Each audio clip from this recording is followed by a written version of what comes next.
Assalamualaikum warahmatullahi wabarakatuh. Alhamdulillahirabbil alamin wa bihi nasta'in ala umuri waddin. Wassalatu wassalamu ala asyrofil anbiya'i wal mursalin wa ala wassalatu wassalamu ala sayyidina ya Rasulullah uzbiyadi qatilatul ini. Alhamdulillah nikmat Islam wal iman wa kafan bima minima. Alhamdulillah kulli hal alhamdulillah bi nikmati tatimmus sholihat. Kita doakan ini ada Muhammad Nur dari daerah Sumatera kayaknya ini. Karena ini Muhammad Nur, mudah-mudahan dia dipermudah usahanya dan orang yang lihat nonton ini aminkan ya. Allahumma la sahla Bismillahirrahmanirrahim. Allahumma la sahla illa ma ja'altahu sahla wa anta taj'alul hasna idza syi'ta sahla. Ya Allah, mudahkanlah urusan kami Muhammad Nur dan orang-orang yang berdoa di sini ya Allah, yang menonton ini ya Allah. Karena sulit itu datang darimu ya Allah, maka mudahkanlah ya Allah. Mudahkan juga untuk kami untuk bertobat ridha padamu ya Allah. Amin ya rabbal alamin.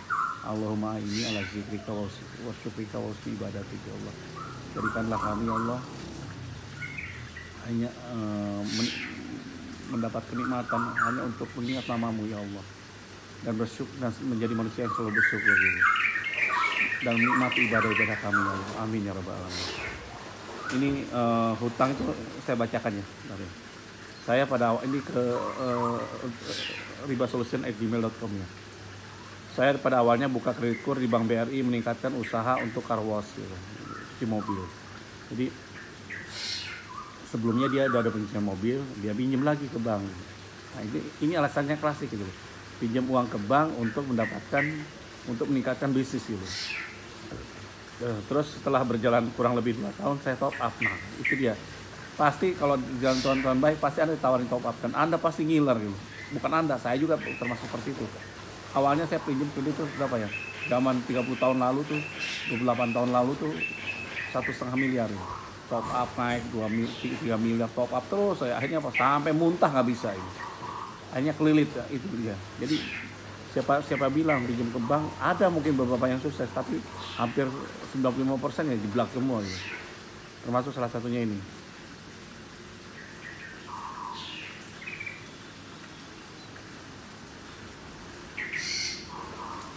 Jadi top up buat bisnis sawit dan turunannya, dan tambahan 2 fasilitas kredit investasi dan KMK 1,2 M dengan syarat harus menutupi kur.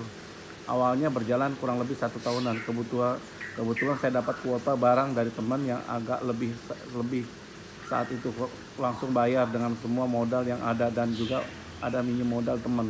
Wah, ini bahaya teman. Terus saya tebus kontrak mereka namanya VFAD, yaitu bahan dasar pembuat sabun dari bekas olahan sawit. Pas pada saat pengisian, anggota saya di lapangan sakit dan tidak bisa terlalu kontrol di lapangan. Terus saya pun ke sana, begitu sampai kondisi tangki sudah terisi, singkat cerita diangkut ke tempat penampungan di Medan. Setelah sampai, begitu dicek jauh dari standar spesifikasi penampungan, akhir nggak diterima. Disitulah kerugian besar saya, dan mulai saat itu saya kelimpungan untuk membayar hutang di bank, ditambah lagi mengganti modal teman saya pun mulai menjual aset saya mobil dan rumah, sehingga saya yang ada di luar kota, dan itu pun belum terbayar semua. Selama ini saya tetap berusaha menutupi angsuran di bank, di mana sampai akhirnya ada proses restrukturasi waktu COVID-19 saya ambil. Setelah berjalan 1 tahun, saya pun nego langsung sama bank. Saya cerita kondisi saya pada bank, dan akhirnya saya pun diberi keringanan dari bank selama 1 tahun bayar bunga saja. Dan saya hampir 8 juta, bayar 8 juta. Sekarang saya berjalan kurang lebih 4 bulan. Saya pun terus mengikuti YouTube Captain Ridwan, dan alhamdulillah saya merasakan apa yang saya lakukan ini dosa besar. Maka dari saat itu saya berazam tidak mau melanjutkan riba. Mulai bulan ini dan berniat untuk menyelesaikannya. Terhitung awal bulan ini saya percaya menjual aset anggunan saya berupa ruko 2 pintu 2 lantai dan luas rumah tanah 1093 meter persegi, dan di dalamnya ada usaha car wash. Juga di belakang tanah tersebut ada bangunan yang struktur baratnya sudah selesai, tinggal finishing yang masih belum bisa termanfaatkan. Saya dan istri pun menawarkan kalau ada yang mau keseluruhan tanah dan bangunan pun ikhlas lepas dengan 1 jam lepas hutang dan riba, yang kalau disesuaikan harga pasaran 2,5 M sampai 3 M. Ya jual tadi murah banget sob. Jual tadi berapa ya tadi? Satu berapa ya? Atas lagi. Oh ya. Jadi intinya itu murah banget ya jual ini. Terus jadwal saya bayar sekarang saya awalnya lakukan petunjuk jaket premium permohonan outstanding family story dan untuk dasar, maka dari itu saya mohon bimbingan untuk melangkah itu strategi dan step-step yang harus saya lakukan agar saya tidak salah langkah. Hormat saya Nur dan keluarga.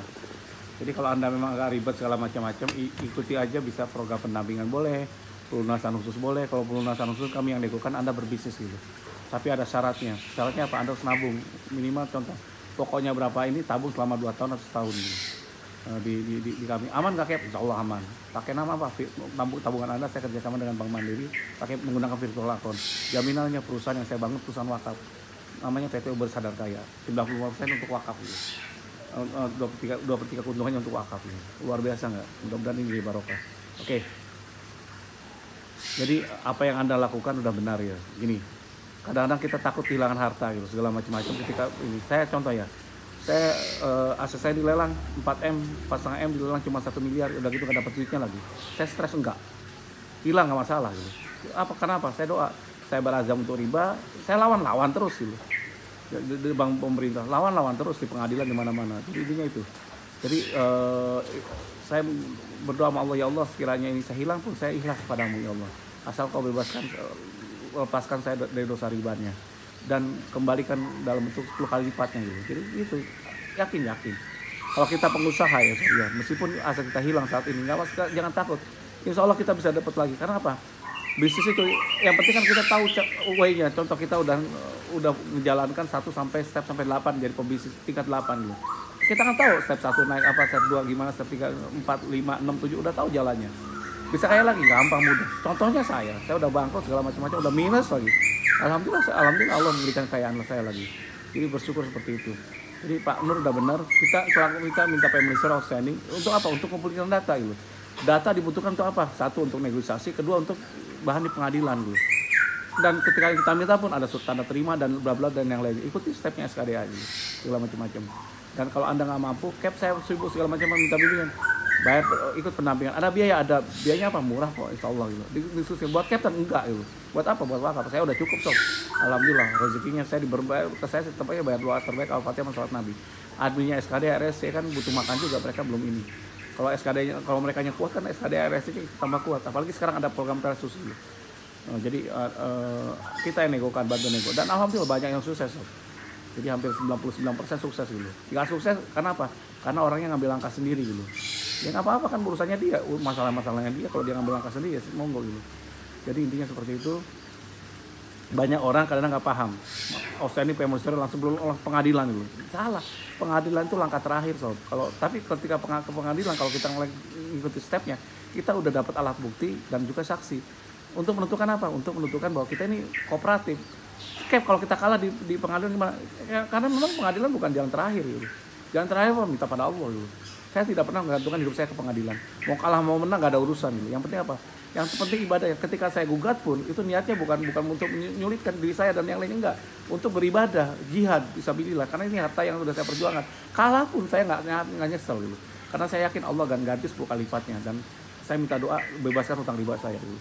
Dan saya yakin pun saya bisa recovery lagi untuk menjadi kaya lagi. Nggak usah. Kecil, kita lahir tidak punya apa-apa, ngapain takut dulu.